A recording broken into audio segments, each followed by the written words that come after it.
Sanya, a 13-year-old curious city girl studying in class 8.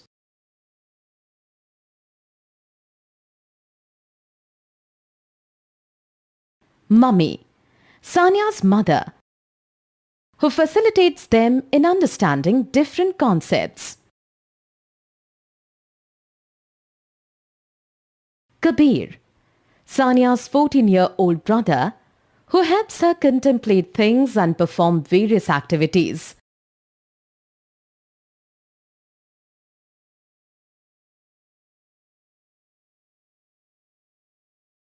Sanya, you were talking about an assignment yesterday. What is it and what help do you want from me? Yes, I do need your help. We have studied air pollution in our class and teacher has given us some homework about the same.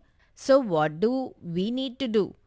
Our teacher has asked to observe within 1 kilometer of our residence where we need to see. How is the material in shops packaged? Observe how the dried leaves of the parks treated. Are there community garbage dumps? What happens to the garbage? Is it recycled or burned? How many full-grown trees can you see in the area? Can you check on your mobile app what is the pollution level that is showing in your area?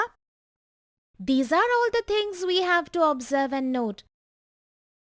That is a lot of homework, Sanya. I think we should get started or it would be difficult to complete it. You are right. Let's ask Mummy if we can go. Mummy, last night I had told you about the assignment my science teacher has given. Can Kabir and I go and do the tasks? Yes, I remember. I thought about this and felt that I could also come along with you and see how this assignment works. After all, I'm also one of the committee members of the Resident Welfare Association. I need to know what we are doing to reduce pollution in the area.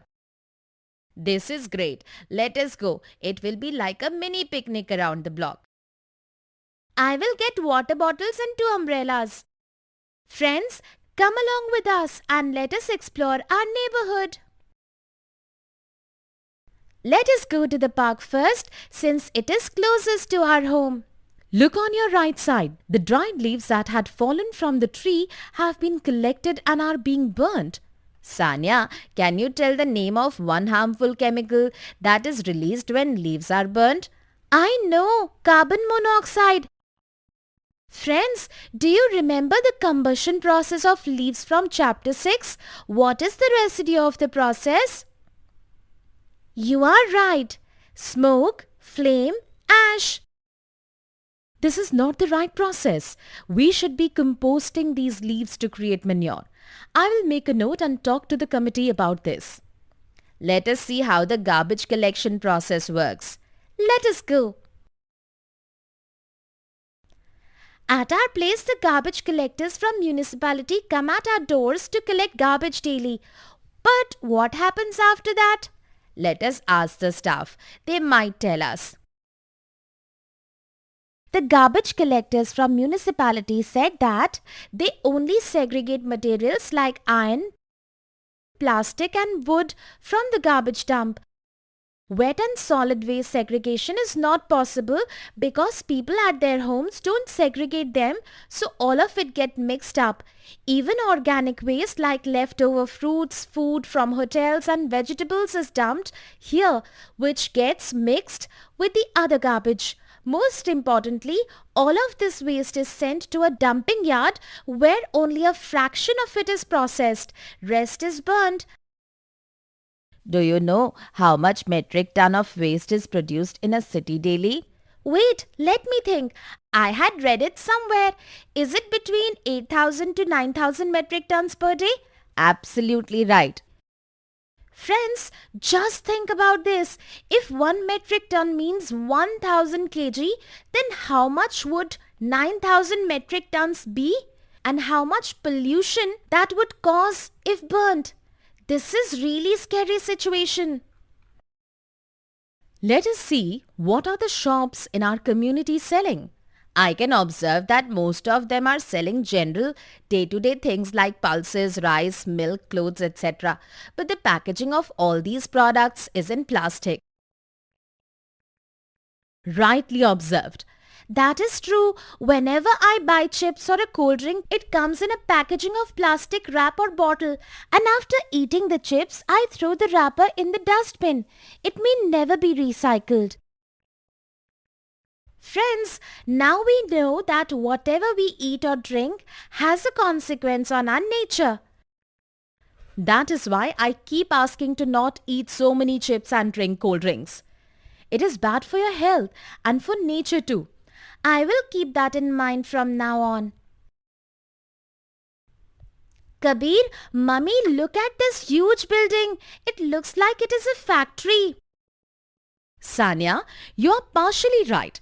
It was indeed a factory. Though it is a non-functional for last 15 years, the factory would produce a lot of smoke, which is why it was closed down by the local government.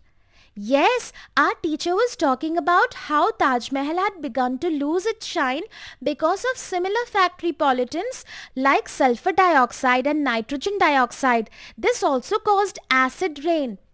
I had read about it on the internet too. Okay, shall we move forward? I'm feeling tired. Can we go home? Have you noted everything else needed for the homework? Yes, I have. Let us go then. Kabir, please walk on the pavement. There are too many vehicles on the road. Yes, Sanya. Thank you for reminding. Tell me, Sanya, how do vehicles add to air pollution? When vehicles like cars, bikes run on the petrol, the combustion process of the fuel creates smoke and lets out carbon monoxide. Friends, remember we had learned this in chapter 6. Tell me, what fuel should the vehicle be running on instead of petrol? Yes, you are absolutely right. It is CNG. Even the home appliances add to air pollution. CFCs, meaning chlorofluorocarbons, which are used in the cooling appliances like refrigerator and air conditioner. These are harmful as they destroy the ozone layer. When we were buying our fridge, I was careful not to buy one that uses CFCs. This is great information. We have reached home too. So, what all do we know about our locality? We know that there is no proper garbage disposal technique in place in our locality, which leads to it being burned. The packaging of everyday items like food and clothing is still being done in plastic. Dried leaves in the park are being burnt, giving rise to carbon monoxide. We have about 30 fully grown up trees in our locality. What are the things we are yet to know? We are yet to know how many homes in our locality have appliances that have CFCs in them. How many people use vehicles that use petrol as a fuel? How many people segregate the waste in their homes? Friends, can you help me with this? Can you ask these 3 questions to 10 people in your locality? I'm feeling sad that we as humans are still polluting the earth and the very air we breathe. How can we change this? We are too young. We most definitely can, but we have to do some planning. Tell me more. We can talk to the people in our locality and ask them to not take polythene bags. We can do a monthly plantation drive. We can also talk to people about segregating their waste. Yes, these are some good ideas. I can also talk to the committee and see how can we have better waste disposal systems and if we can start composting the dried leaves instead of burning them. Right. I can also reach out to my classmates and ask our school headmaster to introduce a cleanliness oath in school. Friends, I'm feeling much better now. All of us can contribute to a better planet. We can all do our own bit. What steps will you take to reduce air pollution in your locality?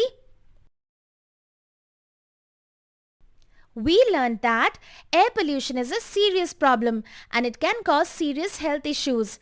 We can reduce air pollution if we plant more trees, compost the dried leaves instead of burning them, segregate waste so that less to none goes to the dump yard. It will also reduce the amount of waste being burnt. Use fuels like CNG in vehicles to reduce the amount of carbon monoxide released in the air. Buy appliances that do not have CFCs. That way we can save the ozone layer from being destroyed further. Industrial area and residential areas need to be at separate location or the harmful chemicals like sulfur dioxide and nitrogen dioxide can mix with the air to cause acid rains. We can also do many things to reduce air pollution. Talk to our neighbors about it. Ask shopkeepers to stop using polythene. Ask resident welfare associations or gram panchayats to build and use compost bins. Buy electronic appliances with no CFCs.